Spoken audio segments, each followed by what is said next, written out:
Hello and I welcome to our channel. आज हम जिस विषय के बारे में बात करने वाले हैं वह है समय। समय क्या है?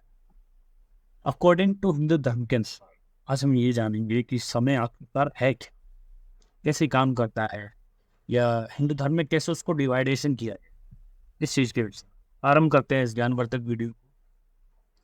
हिंदू धर्म में समय को केवल रेखिक के रूप में नहीं देखा जाता है। इसके बजाय समय को रेखिक और चक्रीय दोनों तत्वों के रूप में देखा जाता है। यह मूलभूत विश्वास हिंदुओं के कई चीजों को देखने के तरीके को प्रभावित करता है। समय के बारे में अवधारणाएं ऋत प्राकृतिक नियम के हिंदू अवलोकन से आई है। रेखिक समय में ऋतुओं, कृषि, ग्रहों और सितारों और यहाँ तक कि सभ्यताओं के चक्रों को देखकर अवलोकन करने वाले हिंदू दो निष्कर्षों पर पहुंचे। या यूं कहें कि हिंदू धर्म के अनुसार हम इसे दो तरह के निष्कर्ष पर मान सकते हैं, जिसमें कि पहला है कि जो कुछ भी पैदा होता है वह मर जाता है। दूसरा है जो कुछ भी मरता है वह दूसरे रूप में फिर से बनता है, अर्थात वह पुनः जन्म लेता है। साथ ही समय को रेखिक तत्वों के रूप में देखा जाता है, अर्थात प्रत्येक व्यक्ति का भाग्य मोक्ष के लक्ष्य की ओर जीवन दर जीवन निर्मित होता है। तद अनुसार हिंदू मानते हैं कि ब्रह्मांड स्वयं भी इन नियमों का पालन करता है और मोक्ष के लक्ष्य की ओर बढ़ते हुए जन्म और पुनर्जन्म के निरंतर चक्रों से गुजरता है। इसलिए समय रेखिक और चक्रीय दोनों रूप में हिंदू धर्म के अनुसार एक सर्पिले के रूप में आगे बढ़ युग। आगे हम युग के विषय में बात करें कि हिंदू धर्म के अंतर्गत युग क्या है। हिंदू धर्म के अनुसार युग समय का महान विस्तार है, जिसके माध्यम से आध्यात्मिक विकास का क्रम चलता है। युग चार बताए गए: सतयुग, त्रेतायुग, द्वापरयुग, कलयुग। सतयुग की आयु 17,28,000 वर्ष, त्रेतायुग की 12,96,000 वर्ष, 96,000 वर्ष, एंड द्वापर युग की 8,64,000 वर्ष और कलयुग की 4,32,000 वर्ष। तो ये थी युग की युग कहेगी युग के विभाजन क्रम की। हिंदू धर्म में समय को युगों में विभाजित किया गया है। युगों का एक चक्र निरंतर घूमता रहता है, जिसे चतुर्युग या महायुग कहा जाता है। सतयुग, यह युग सत्य, न्याय और धर्म का युग है। इस युग में मानव जीवन का उद्देश्य आत्म साक्षात्कार और परमात्मा की प्राप्ति है। यह युग सबसे लंबा होता है और इसमें मानव को जीवन का स्तर उच्चतम होता है। दूसरा है त्रेतायुग। इस युग में धर्म का कुछ हास होता है, लेकिन फिर भी सत्य और न्याय का पालन होता है। भगवान राम का जन्म और उनके द्वारा रावण का वध इसी युग की प्रमुख घटना है। तीसरा है द्वापर युग। इस युग में धर्म और अधर्म के बीच संघर्ष बढ़ता है। महाभारत युद्ध और भगवान कृष्ण का जन्म इसी युग की प्रमुख घटना है। इस युग में धर्म की स्थिति और अधिक कमजोर हो जाती है। और चौथा है कलयुग। यह वर्तमान युग है, जिसमें अधर्म का बोलबाला होता है और धर्म का पतन होता है। यह युग सबसे छोटा होता है और इसमें मानव जीवन की स्थिति निम्नतम होती है। कलयुग में सत्य, न्याय और धर्म की स्थिति अत्यंत दयनीय हो जाती है। जब हम इसकी मुख्य बातें करें तो हिंदू धर्म में समय को एक सर्पिल में आगे बढ़ते हुए देखते हैं। ऐतिहासिक रूप से समय को दुनिया की उम्र के बराबर अरबों वर्षों में देखा जाता है। हिंदू धर्म का मानना है कि हम कलयुग में हैं, जहां अच्छाई कम हो जाती है। आगे हम जिस विषय के बारे में बात करने वाले हैं वह है समय की मूल अवधारणा। समय की अवधारणा हिंदू धर्म में अत्यंत महत्वपूर्ण और व्यापक है। इसे गहराई से समझने के लिए हमें वेद, पुराण, महाभारत और अन्य हिंदू ग्रंथों में उल्लेखित समय के विभिन्न पहलुओं को समझना होगा। इस लेख में हम समय की अवधारणा, इसकी संरचना, इसके विविध पहलुओं और उसके महत्व पर विस्तृत रूप से चर्चा करें। हिंदू धर्म में समय को काल कहा जाता है। काल को सृष्टि का आधार माना जाता है, अनादि और अनंत है। इसे मुख्य तीन भागों में विभाजित किया गया है: भूतकाल, अतीत, वर्तमान काल, वर्तमान, भविष्यत काल, भविष्य। यह विभाजन समय के निरंतर प्रवाह को दर्शाता है, जिसमें अतीत से वर्तमान और वर्तमान से भविष्य की ओर गमन होता है। हमारा अगला बिंदु है समय का मापन। हिंदू धर्म के अंदर समय को कैसे मापा जाता है?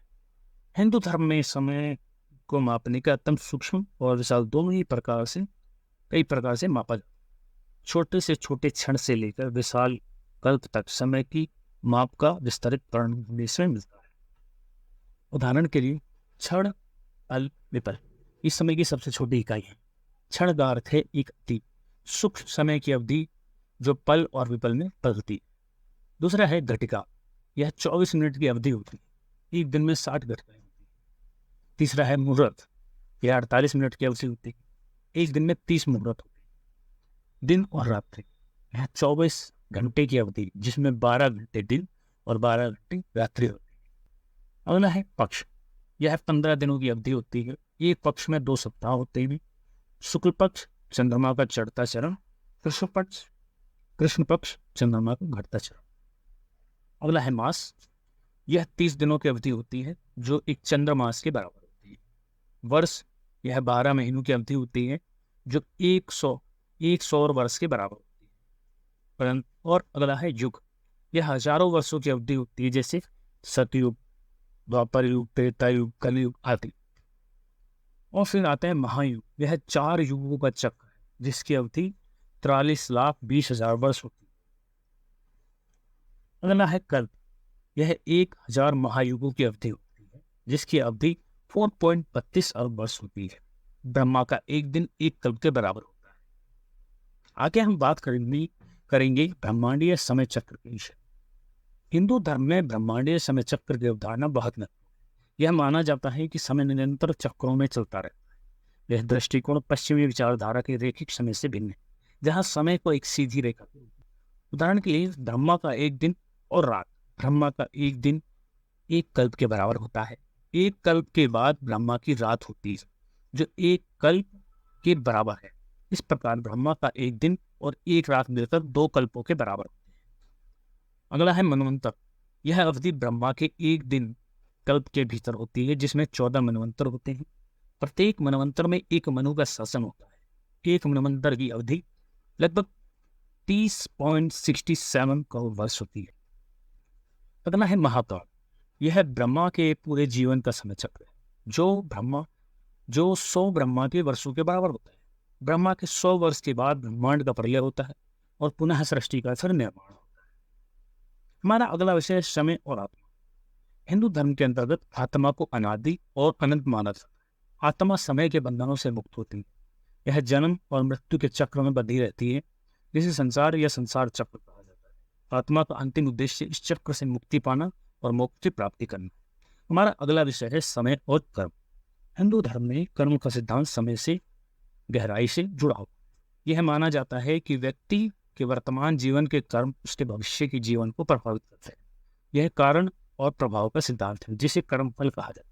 यह सिद्धांत यह बताता है कि व्यक्ति के अच्छे और बुरे कर्मों का फल उसे समय के साथ मिलता है। हमारा अगला विषय है समय और भगवान। हिंदू धर्म में समय को भगवान का एक स्वरूप माना जाता है। भगवान कृष्ण ने भगवद गीता में कहा है, कालो अस्मि लोक अक्षकृतम पर वृद्धो, अर्थात मैं समय हूँ जो सभी लोगों का नाश करने वाला हूँ। यह वक्तव्य समय की महत्ता और उसकी दिव्यता को दर्शाता है। अगला विषय है हमारा समय और योग। योग साधना में समय का बहुत महत्व है। योग के विभिन्न अंग जैसे यम, आसन, प्राणायाम, प्रत्याहार, धारणा, ध्यान, समाधि समय के विभिन्न पहलुओं से जुड़े होते हैं। साधक को अपने साधना के समय का उचित प्रबंधन करना होता है ताकि वह आत्म साक्षात्कार की ओर अग्रसर हो सके। हमारा अगला विषय है समय और पर्व त्योहार। हिंदू धर्म में समय की माप के आधार पर विभिन्न पर्व और त्योहार मनाए जाते हैं। प्रत्येक पर्व और त्योहार का अपना विशिष्ट समय होता है। जैसे संक्रांति, यह सौर मास की समाप्ति और नए सौर वर्ष के आरंभ का पर्व है। नवरात्रि, यह पर्व शारदीय और बसंती नवरात्रि के रूप में मनाया जाता है जो क्रमशः अश्विनी और चैत्र मास में आते हैं। दीपावली, यह कार्तिक मास की अमावस्या को मनाया जाता है। मकर संक्रांति, यह पर्व मकर राशि में सूर्य के प्रवेश के समय मनाया जाता है। समय और आध्यात्मिकता। हिंदू धर्म में समय की अवधारणा का एक और महत्वपूर्ण पहलू है आध्यात्मिकता। समय को ईश्वर की लीला का एक हिस्सा माना जाता है। साधक को यह समझना होता है कि समय के हर पल में ईश्वर की उपस्थिति। इस समझ के साथ साधक अपने जीवन को आध्यात्मिक की ओर मोड़ सकता है। अब हम बात करेंगे कि अंत में इसका निष्कर्ष क्या निकलता है। समय की अवधारणा हिंदू धर्म में अत्यंत व्यापक और गहन है। यह न केवल भौतिक जगत के परिवर्तन को दर्शाता है बल्कि आत्मा, कर्म, भगवान, आध्यात्मिकता के विभिन्न पहलुओं को भी समाहित करता है। समय की इस विस्तरित और जटिल प्रणाली को समझकर हम न केवल अपने जीवन को बेहतर बना सकते हैं, बल्कि आत्म साक्षात्कार और मोक्ष की ओर भी अग्रसर हो सकते हैं। आशा करता हूँ यह ज्ञानवर्धक वीडियो को आपको अच्छा लगा होगा। इसी प्रकार के अपने वीडियो के लिए चैनल को लाइक करें, शेयर, सब्सक्राइब करें। धन्यवाद।